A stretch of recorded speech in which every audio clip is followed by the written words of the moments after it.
One of the biggest lies we've been sold is that transformation begins in the mind. Think positively, journal, meditate, visualize. And while I believe the mind is very powerful, lasting change does not end in the mind. Hi, my name is Ellie Francine, and I talk all things identity, relationships, and self-love. If you're into that kind of stuff, hit the subscribe button.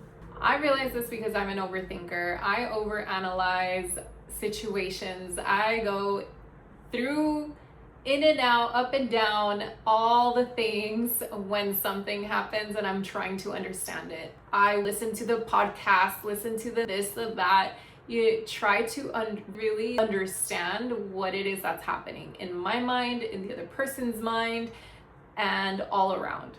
It's made me a very understanding, compassionate person, but this is not the same as actually feeling the feelings in your body.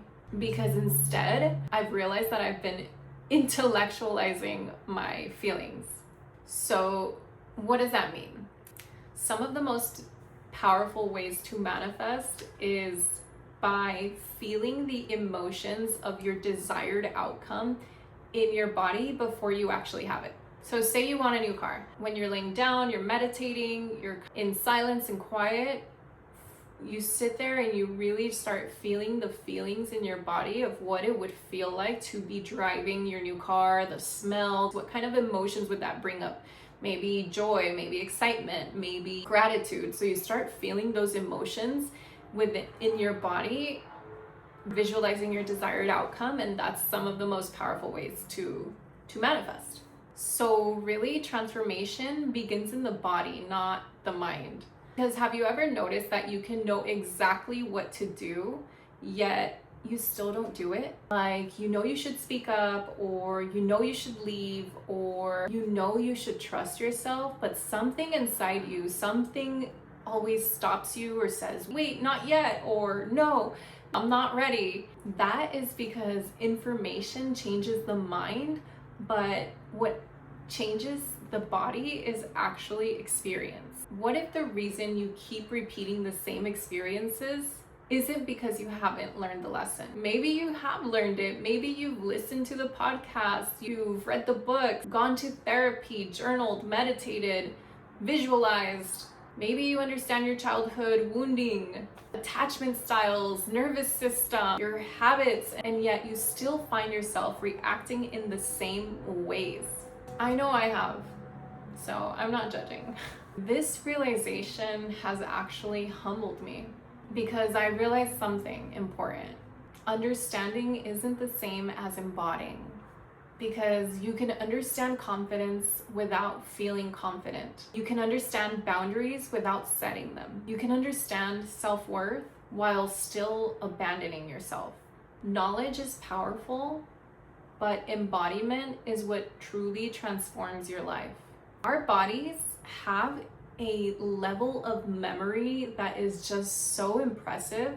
It remembers things way longer, way past the mind. Like, the mind will experience something and then boom, you have a new thought. Boom, forgot, right? But the body will remember that sensation and that feeling for years, months.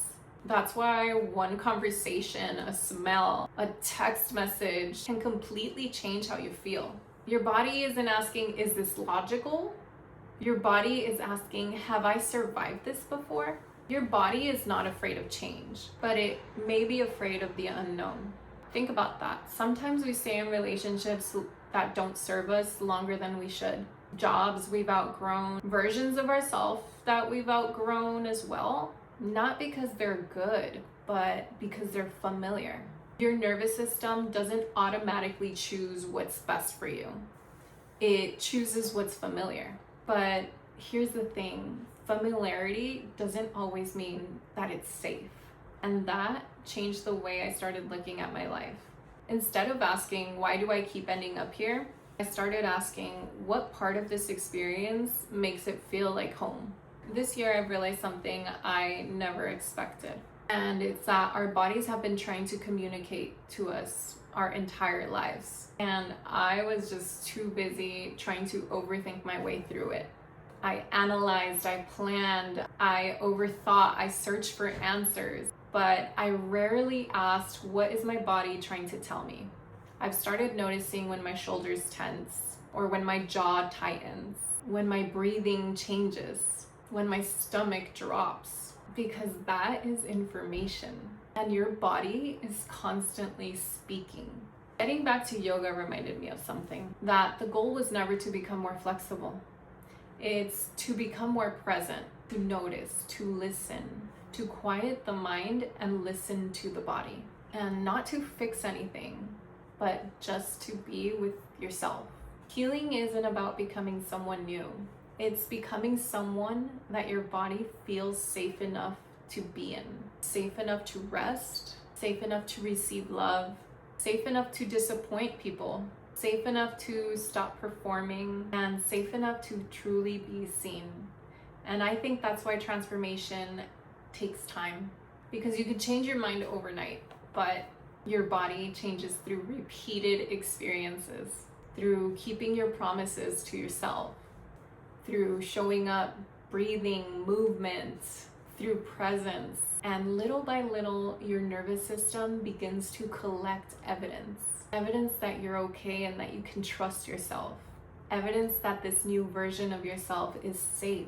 And eventually, your body stops resisting the life your mind has been trying to create. That's when transformation becomes sustainable. And that's when your body feels safe enough to live the life your heart has always wanted. And maybe that's why coming back to the body is so powerful, because the body isn't the obstacle. The body is literally the bridge. It's the bridge between who you've been and who you're becoming. The bridge between knowing and actually living it. Between understanding what you deserve and finally allowing yourself to receive it. It's the bridge between survival and presence, performance and being. It's the bridge between constantly searching for answers outside of you and finally knowing that it's been within you all along. When you start to cross that bridge, that's when things begin to shift. Again, this is Ali Francine. If you like this kind of stuff, hit the subscribe button to join the journey.